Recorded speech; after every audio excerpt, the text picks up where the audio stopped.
সত্যজিৎ রায়ের জন্মদিনে সইয়ের বিশেষ নিবেদন ওনারই রচিত টেলিফোন। যদিও গল্পটির প্রধান দুটি চরিত্র পুরুষ, কিন্তু আমরা দুই সই অর্থাৎ সংযুক্তা এবং সুস্মিতা মিলে চেষ্টা করেছি সেই ভাবটিকে ফুটিয়ে তোলার জন্য। আর আমাদের সঙ্গে আবহ সঙ্গীতের দায়িত্বে রয়েছে অমিতায়ু ভট্টাচার্য। আমাদের এই অভিনব প্রয়াস আপনাদের কেমন লাগলো জানাতে অবশ্যই ভুলবেন না।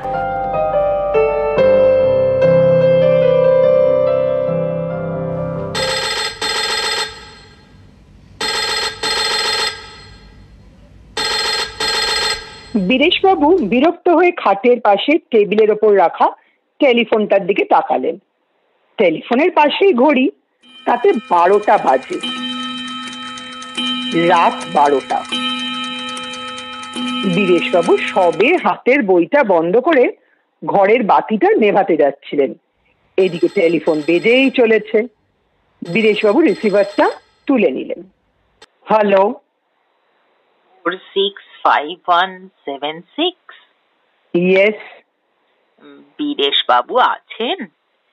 বীরেশচন্দ্র নিয়োগী। কথা বলছি। ও নমস্কার। নমস্কার। এত রাত্রে ফোন করছি বলে কিছু মনে করবেন না। ঠিক আছে, কি ব্যাপার? আপনার সঙ্গে কয়েকটা কথা ছিল। আপনি কে বলছেন জানতে পারি কি? আমার নাম গণপতি সোম। বীরেশবাবুর বিরক্তিটা আবার মাথাচাড়া দিয়ে উঠল। বললেন, কিন্তু এখন তো কথা বলার সময় হবে না, আমি শুতে যাচ্ছিলাম, আর তাছাড়া আপনাকে তো চিনিও না। আমি কিন্তু আপনাকে চিনি। আপনার পেশা ডাক্তারি। 3 মাস হলো এই বাড়িতে এসেছেন। আগের বাড়িতে আগুন লেগে প্রচুর ক্ষতি হয়, তাই আপনাকে এখানে উঠে আসতে হয়। আপনার স্ত্রী গত হয়েছেন আজ 11 বছর হলো। আপনার বয়স 55। আপনার একটি ছেলে আছে, ইঞ্জিনিয়ার, সে ভোপালে থাকে। কেমন, ঠিক বলিনি? বীরেশবাবু যার পড়ালায় বিস্মিত হলেন। বললেন, আপনি এত কথা জানলেন কি করে? ধরে নিন এটা আমার একটা বিশেষ ক্ষমতা। এখন বলুন, আপনি আমার কথাগুলো শুনতে চান কিনা? বেশি সময় লাগবে না তো? না, ও বেশি কথার পর যদি কথোপকথন চলে তাহলে কিছুটা সময় লাগতে পারে। ঠিক আছে, বলুন। আজ থেকে 7 বছর আগের কথা বলছি। আমার পেশা ছিল ওকালতি। আপনি সেই সময় মুক্তারাম বাবু স্ট্রিটে থাকতেন, তাই নয় কি? ঠিকই বলেছেন। আপনার ছেলের নাম অরূপ। হ্যাঁ। সে তখন সিটি কলেজে পড়তো। হ্যাঁ। এটাও আপনি জানেন কিনা দেখুন, আপনার ছেলের একটি বন্ধু ছিল, নাম শ্রীপতি। তা হতে পারে, ছেলের বন্ধুদের খবর আমি সবসময় রাখতাম না। এই শ্রীপতি ছিল আমার মেজো ছেলে। খুব ভালো ছেলে ছিল, যেমন পড়াশুনোয় তেমনি স্বভাব চরিত্রে। তার বন্ধুদের মধ্যে সবচেয়ে অন্তরঙ্গ ছিল আপনার ছেলে অরূপ। কিন্তু দুর্ভাগ্যক্রমে আমার ছেলে কুসঙ্গে পড়ে। তার ফলে ক্রমে তার মধ্যে অনেক বদ অভ্যাস দেখা দেয়। অরূপ অনেক চেষ্টা করেছিল তাকে বুঝিয়ে বলে এই কুসঙ্গ ত্যাগ করাতে, কিন্তু তাতে সে সফল হয়নি। অথচ শ্রীপতির ওপর থেকে অরূপের টান যায়নি। অরূপ বদ্ধপরিকর ছিল যে শ্রীপতিকে আবার সৎ পথে ফিরিয়ে আনবে, কিন্তু তার চেষ্টা বৃথা হয়। এসব কি আপনার জানা? অরূপের এই বন্ধুকে আমি দেখেছি, কিন্তু কিন্তু সে যে কুসঙ্গে পড়েছিল সেটা জানতাম না। এবার একটা দুর্ঘটনার কথা বলি। আমার ছেলেকে জুয়ার নেশায় ধরে। সে রেসের মাঠে যেতে শুরু করে। তার ফলে তার অনেক হার হয় এবং বিস্তর দেনা হয়ে যায়।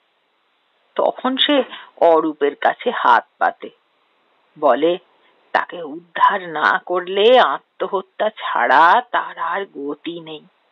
অরূপ তাকে সাহায্য করে কিভাবে সেটা আপনি জানেন কি? এখন বুঝতে পারছি।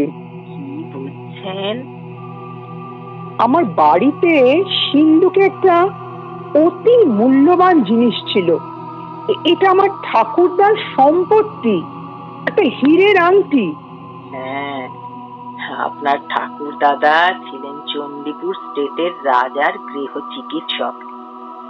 রাজাকে একবার দুরারোগ্য ব্যাধির হাত থেকে বাঁচিয়েছিলেন বলে রাজা খুশি হয়ে তাকে এই আংটিটি দেন। ঠিক বলিনি? ঠিক। এই আংটিটি সিন্দুক থেকে বার করে আপনার ছেলে আমার ছেলেকে দিয়ে দেয়। আশ্চর্য ব্যাপার, আমরা এই আংটি অন্তর্ধান রহস্যের কোনো কিনারা করতে পারিনি, পুলিশও পারেনি। পারবে কি করে? আপনার ছেলে এত ভালো, তাকে আপনারা সন্দেহ করবেন কি করে? তা তো বটেই। সেই আংটি কিন্তু আমার ছেলের কাছেই থেকে যায়। আংটিটা তার এত ভালো লাগে যে সেটা সে হাত ছাড়া করতে চায় না।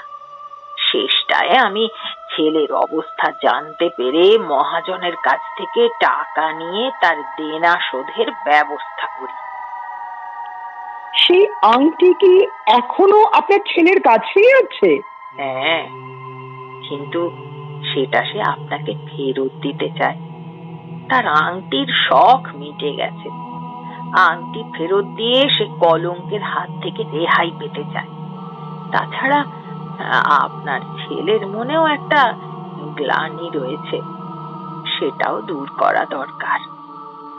আপনার ছেলে কি আমার সঙ্গে দেখা করতে চায়? হ্যাঁ, এবং এখনই সে রওনা হয়ে গেছে। এতক্ষণে সে প্রায় আপনার বাড়ি পৌঁছে গেছে। তার নাম কি যেন বললেন? শ্রীপতি। আর আপনার নাম গণপতি? আগে হ্যাঁ। আপনাদের নাম কি সম্প্রতি খবরের কাগজে বেরিয়েছে? তা বেরিয়েছে। দাঁড়ান, মনে করতে দিন। করুন করুন, সময় নিন। বীরেশবাবুর একটু ভাবতেই মনে পড়ল। বললেন, মনে পড়েছে, কালকের কাগজেই বেরিয়েছে আপনাদের নাম।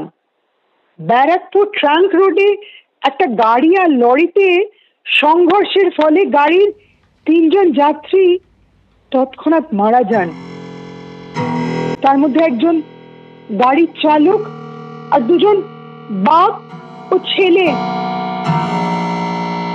নাম গণপতি সোম আর শ্রীপতি সোম।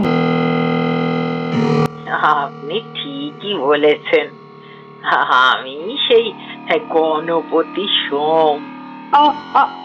আপনি তার মানে?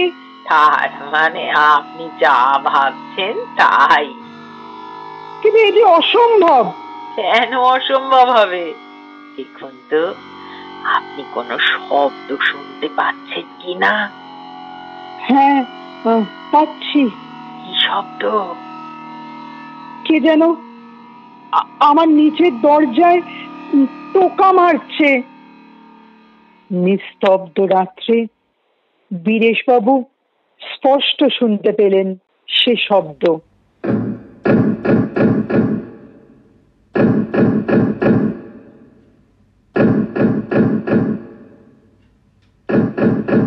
তারপর টেলিফোনে শুনলেন, দরজাটা খুলে দিন, আমার ছেলে অপেক্ষা করছে। না না, আমি দরজা খুলবো না। বীরেশবাবু বুঝলেন তার গলা শুকিয়ে আসছে। তার ডান হাতের রিসিভারটা কাঁপছে। আবার টেলিফোনে কথা। দরজা না খুললেও সে ঢুকতে পারবে, সে ক্ষমতা তার আছে। এবার শুনুন তো, কোনো আওয়াজ পাচ্ছেন কিনা?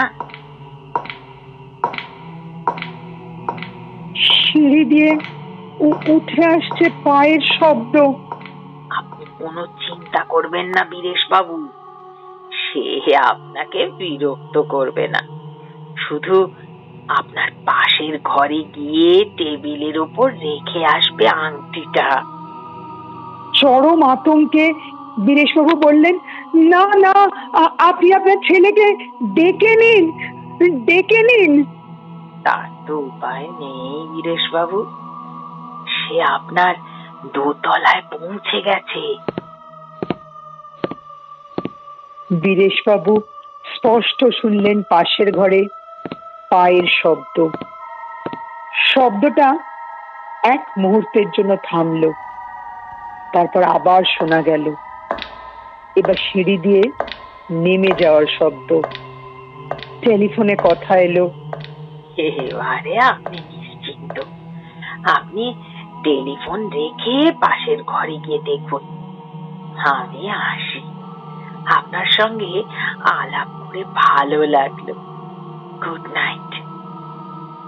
বীরেশবাবু রিসিভারটা রেখে দিলেন। তার কপাল এই পৌষ মাসেও ঘর মাখত।